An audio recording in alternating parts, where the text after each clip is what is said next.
Now activity है हमारे यहाँ पे, take a square sheet of paper. अब एक मतलब चकोर शीट लें, cut it diagonally to get a right angle triangle. अब इसे मतलब बोले कि तिरछे त्रिभुज को क्या करें, मतलब काट के रखें इसको, ठीक है, तिरछे आकार में इसको रखना है हमें, ठीक है। The longest side of this triangle is an inclined plane, और जो लंबी साइड जो दिख रही है वो कैसी लग रही है, इंक्लाइंड प्लेन जैसी लग रही है ना।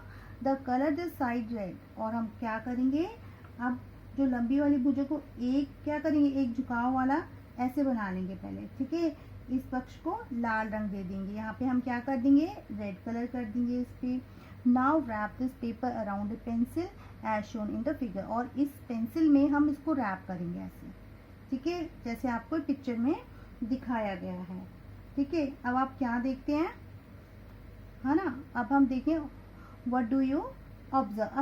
अब हम क्या ऑब्जर्व कर रहे हैं इसको, ठीक है। अब आप देख सकते हैं, you find that the red colour line of paper makes the pencil look like a screw. अब ये कैसी लग रही है, एक स्क्रू की जैसी लग रही है, देखिए लग रही है जैसे स्क्रू है वैसी पेंसिल लग रही है। This is because is form of the edges of a screw, ये किसके कारण हुआ है, ये इसके एजेस के कारण हुआ है, ठीक है। So a screw is like an inclined plane would the around a rod, ठीक है। जैसे कि आप इस चित्र में देख रहे हैं, आप आते कि कागज की लाल रंग की जो लाइन है, ठीक है, वो पेंसिल को एक पेज की तरह बनाती है। ऐसा इसलिए क्योंकि वह एक स्क्रू के जैसा लग रहा है, ठीक है, किनारे के जैसा लग रहा है ना आपको, ठीक है, इसलिए एक छड़ के चारों ओर एक क्या है, झुका हुआ इंक्लाइन प्लेन की तरह ये लग रहा है। नाउ नेक्स्ट आ जाता है व्हील एंड एक्स। ये बोलता है each time you turn the knob of your water tap and the door knob of your house you are using a simple machine that is a wheel और an axle. A wheel with a rod attached, है ना, attached to it is called a wheel और axle एग्रीमेंट। अब ये बोलते हैं जब बोलते हैं कि हर बार जब आप अपने मतलब वाटर टैप की नॉब या अपने घर के नॉब को क्या करते हैं, चालू रखते हैं, ठीक है, आप एक साधारण मशीन का उपयोग कर रहे होते हैं उस टाइम, ठीक है, यानी कि एक पहिया और एक धुरी का, रॉड से जुड़े हुए एक पहिए को, है ना, पहिए को करते हैं ना धुरी का, क्या कहा जाता है इसे, हम एक्स एग्रीमेंट कहा जाता है।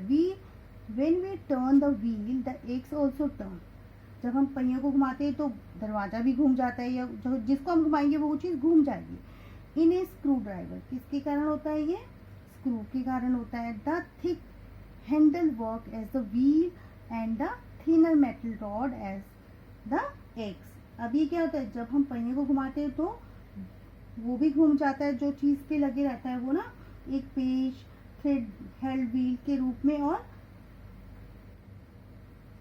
ठीक है, इसके रूप में ये सारी चीजें क्या हो जाती है, पतली धातु जो हमारी पतली जो धातु की छड़ के रूप में ये काम करना शुरू कर देती है, ठीक है। With this arrangement it takes less force to move something. अब ये क्या करती है, अब ये एक जगह से दूसरी जगह में कम बल लगाती है। हम ले लेते हैं other example of the wheel and axle are of the steering wheel of a car and drill use by carpenter. अब हम ले लेते हैं जैसे कि हम एक कार का ले लें, कार की स्टीयरिंग होती है ना, जैसे कार घुमाई जाती है, ठीक है, आगे जो व्हील लगी होती है वो, और बड़े ही द्वारा इस्तेमाल किए जाने वाले ड्रिल जो होते हैं, ठीक है, हम थोड़ा सा फोर्स लगाते हैं और वो उसके अकॉर्डिंग ये काम करने लगता है।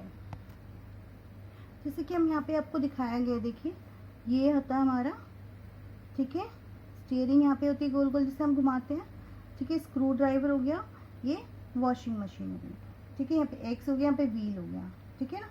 अब हम देखिए वेज हम देख लेते हैं। अब ये क्या बोल रहा है, ये बोल रहा है it is a V shape pieces generally made of metal. ये बोल रहा है वी आकार का टुकड़ा होता है जो आमतौर पे एक धातु से बना होता है। It has two inclined plane but together to form a sharp edges. अब इसमें दो झुके हुए प्लेन होते हैं, ठीक है, और वो क्या कर है ना होते हैं, and axe a blade and a knife are example of wedges. It is use to cut and slip things. अब ये जो होता है धारदार किनारों के लिए एक धारदार या कुल्हाड़ी या ब्लेड और एक चाकू बनाते हैं, जैसे कि एग्जाम्पल दे रहे हैं ना आपका यहाँ पे लिखा है। इसका उपयोग हम विभिन्न चीज़ों को काटने के लिए किया जाता है। देखिए ब्लेड का कैसा वी शेप है ना, और देखो इसका एजेस कहते हैं, ठीक है। अब आ जाता है कंपाउंड मशीन्स, ये है ना, कंपाउंड माने होता है यौगिक, ठीक है।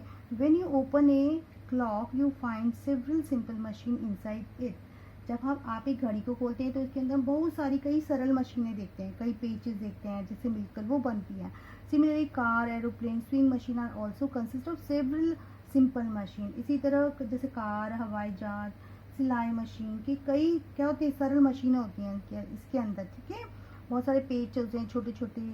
Machines that consist of several simple machine are called complex machines और कंपाउंड मशीन। और जो ये ऐसी मशीनें जिन्हें कई सरल मशीनों से होके बनाया जाता है मिलकर, तो उन्हें कंपाउंड क्या बोलते हैं, कंपाउंड मशीन कहते हैं, ठीक है। कॉम्प्लेक्स मशीन भी कहते हैं। Machine have made our life simple. मशीनों ने क्या बना दिया, हमारा जीवन बहुत सरल बना दिया है। We must take care of machine and maintain them properly. हमें क्या रखना चाहिए, इनका ध्यान रखना चाहिए, ठीक है, अच्छी तरह, ताकि हम इनका यूज कर सकें। नाउ अब हम ये लेते हैं, नीचे हमारा कुछ बताया गया है, रोबोटिक्स क्या बताया गया, देखते हैं। What is the first thing that comes to your mind when you think of a robot. अब आप एक रॉबोट के बारे में सोचते हैं तो आपके दिमाग में सबसे पहले क्या आता है, यस, ए मशीन, माने एक मशीन है ये भी, robot is a machine. Robot एक क्या है, ऐसी मशीन है that does a variety of task on command और अकॉर्डिंग टू इंस्ट्रक्शन, है ना, प्रोग्राम इन एडवांस। अब ये बोलते हैं जो एक कमांड या मतलब एक प्रोग्राम के द्वारा हम जैसे हम कोई निर्देश देते हैं उसके अनुसार कई वो क्या कर लेती है, कार्य कर लेती है।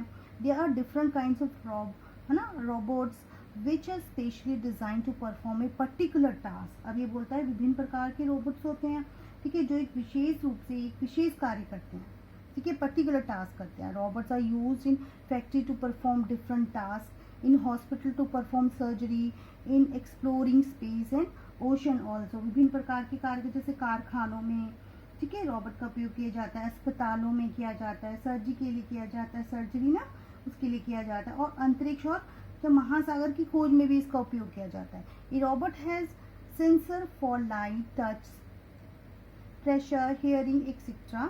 It can move on wheels or with the artificial limbs.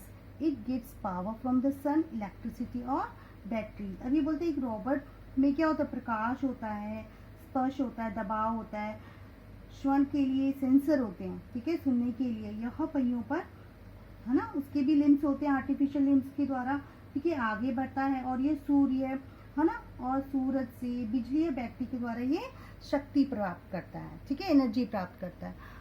Students, I hope you all have understood.